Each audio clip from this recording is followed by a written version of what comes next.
the bicycle crunch, but most of you guys are doing this move wrong.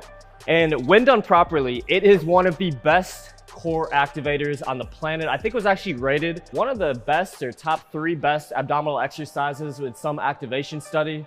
Now, let me show you guys how most of you guys are doing this. I see like a lot of like this right here. Don't do this right here. Now, I'm gonna show you 2 different versions. So I'm gonna show you the regular version and the advanced version. Now, version 1, once again, you can do this on a bench, you can do it on the ground. I really want you to focus on keeping the core under tension and slowing down the pace. So don't do this right here. Really focus on feeling it in your core. Feeling it in your core. You go nice and slow and controlled.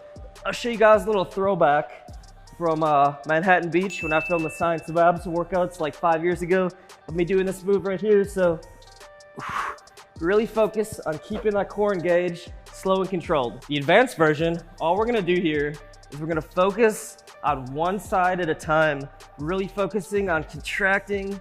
We know that when a muscle contracts, it transmits force through the tendon that it blends into. So if we can have an impact on the tendon that it blends into, we know that we can actually feed into this aponeurosis and start to help to develop that more. How do we do that? We focus on the internal oblique. Now, while we can't see this because it's deep to the external oblique, we can actually activate it fairly easily. There's 3 components to doing this. The first thing you want to do is you want to lay down on the floor here like you're seeing me do, and you want to flatten that belly out. More importantly, you want to activate the transverse abdominis. The transverse abdominis is going to flatten the entire midsection. You can see that as soon as I do this, I immediately see that V-cut line pop more prominently.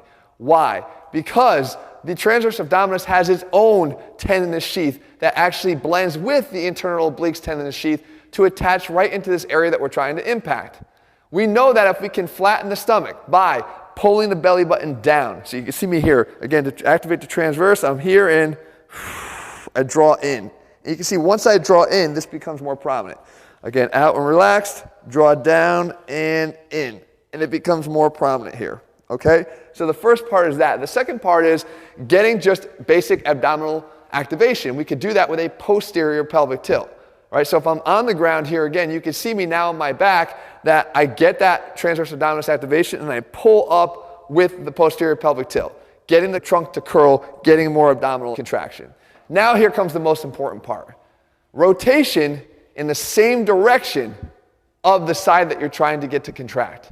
Why? Because if you follow those fibers, guys, you realize that rotation in this direction, down in this direction, following the fibers, is going to make that internal oblique contract. If we can get contraction through that muscle, realizing that the force will transmit through that tendon, we can get an activation in this exact area that we're trying to target. Now we're going to go one side at a time. And to do that, you're going to do this exercise here. It's actually more of just a contraction drill. I'm going to do the 3 parts I said. I do the flattening, I do the trunk curl, and then I rotate in that direction. You can see and actually feel how intense of a contraction that is right on that line, right on that V-cut area. And what I want you to do is just use this again as a neuromuscular drill. I want you to include it with whatever ab training you're doing. Sticking with the rotational theme now, we're moving up to the obliques. And again, this is where I like to situate these muscles when it comes to the entirety of the workout. If you train the obliques too late, once again, I feel that you wind up feeling too fatigued to actually do them well. So what we want to do here is at the beginner level, perform this recliner elbow to knee tuck. The main thing to focus on here is the function. We're driving rotation here, and we're driving it in the direction of the fibers of the obliques. Remembering that both the internal oblique and the external oblique are going to work together to drive rotation in one direction, and the opposite pair are going to drive rotation back in the other direction.